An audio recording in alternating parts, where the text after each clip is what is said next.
Hey everyone, this is Ossie of the Final Boss, and today in this video, I'm going to prove to you that Belos is a human. Yes, 100% undoubtedly. I'm going to prove to you that the Emperor of the Boiling Isles that everyone knows and fears is in fact just a human like Luce. But with that out of the way, let's fight. So after doing extensive research on the Owl House, I've learned that the mythologies primarily come from Greek, Egyptian, Roman, and a bit of early Hebrew. Now, that has led me to researching Hecate, Azura, the Greek lore, and the Egyptian lore quite a bit, and I found out that there was a character named Belos. In both Greek lore, he was the son of Poseidon, who lost his powers and then tried to gain immortality through magic. And then there's Salatus, who was an Egyptian pharaoh who didn't want to die, who tried to use a pyramid to create and capture the sun god and gain immortality also. Salatus is Belos backwards, by the way.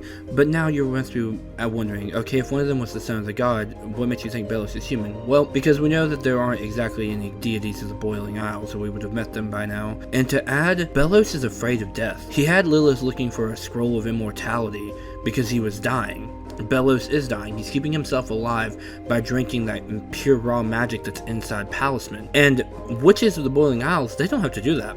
They don't need it. They live for a long time naturally, and so do most of the other races and creatures in the Boiling Isles. So why does Belos need it? Well, in both lores, the two versions of Belos go after the sun for immortality. Now, traditionally the Boiling Isles does have a sun, but it's not the sun that brings life. Because the trees don't grow and, things don't grow normally, life doesn't form normally in the Boiling Isles. So the sun probably that he needs would be in the human world, which is why he wants to get there so badly. Now, what the Boiling Isles does represent, though, is the moon. The end, death. Everything in the Boiling Isles does tend to be dying. I mean, even the rain is acidic and kills the plants. So, what does all this have to do with Belos and his plan? Well, for that we have to look into something called alchemy. Belos' room is full of what alchemy is. Alchemy is the mixture of magic and science, and Belos has managed to mix magic and science perfectly. If you look around his castle, you'll see scientific advancements mixed in with a Titan's body, and it's given him the ability to warp throughout his castle. It's giving him the ability to create a portal. He has Tesla machines, Tesla coils, power coils, mixing in with what would be magical items. And he even his very staff itself is actually infused with wiring and magic. So this proves that Belos is mastering alchemy. And alchemy is the study of gaining immortality in the long run. Basically, you can sacrifice the sun and the moon to give yourself immortality. A philosopher's stone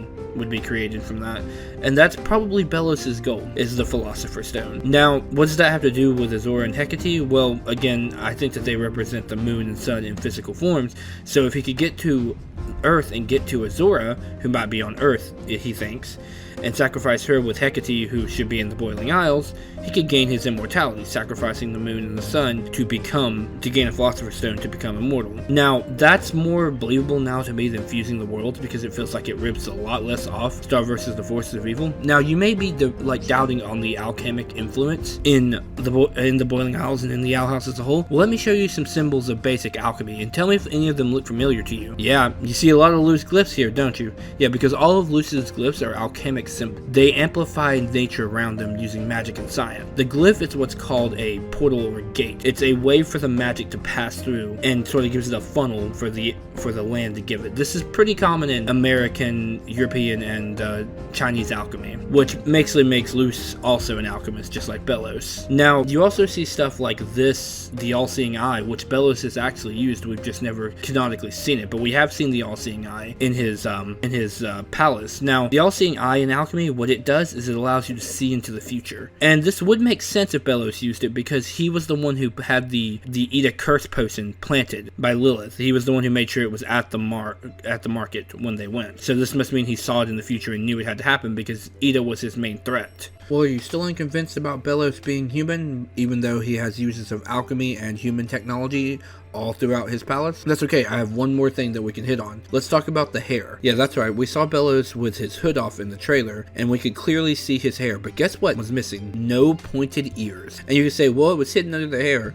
but they've gone through a lot to show us that actually doesn't happen. In fact, Dana's gone through so much to show us that every time a witch has the ears, they poke out out under their hair regardless of how long and poofy it is. I mean, just look at some of these examples I have here. So the ears would have been sticking out. There's no way. That was not left off. That was left off for us to catch and see if we could catch. And we definitely did. So Belos does not have pointed ears, which means he's not a denizen of the Boiling Isles. So how did Belos get there? How did he end up? I'm going to assume similar to how Luce ended up there. Maybe, or maybe he transmuted himself there through the Titan. Now, transmuting is an alchemic term where you teleport yourself from one place to another, which is also the type of magic that Belos uses when he is warping throughout his palace, or it's also the magic that is being used by the Golden Guard when he's using Belos' staff. He's using warping transmutation magic. So everything we've talked about now, I'm actually 100% confident in that it is actually right. Belos is definitely a human,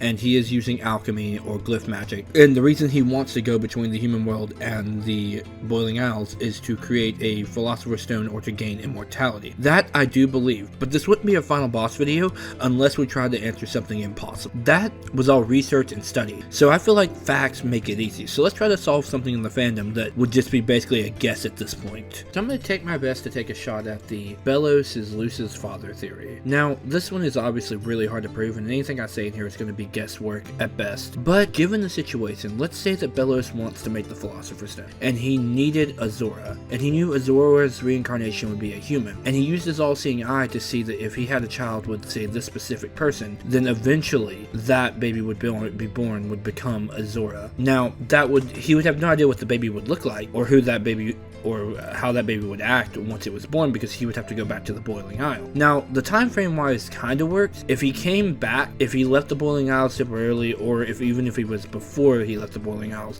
as long as Camilla got pregnant with Luce in her early 20s or late teens, then this theory would work. And he has no idea that Luce is that particular child, because again, he's never seen her, but she is definitely grafted alchemy and using it very well, just like him, aka possibly her father. And we have no idea about who her dad is. Now, there's also something else that's kind of hitting me. Luce actually hasn't sent a message to her mother, but we saw in the trailer that there was a lot of stuff about the Boiling Isles and like research on it in the background picture of Camilla, and she had cut her hair short. She had seemed to have found a bunch of notes and information on the Boiling Isles, maybe left there by her husband. Maybe this was why she pushed Luce away from Fantasy, because Fantasy took away her husband. That's a possibility. This would be similar to the anime Martians Awakens romance, where the exact storyline happened, only the husband wasn't the main villain. But given the notes, the fact that she knows about the key, because we see the key circled in the background,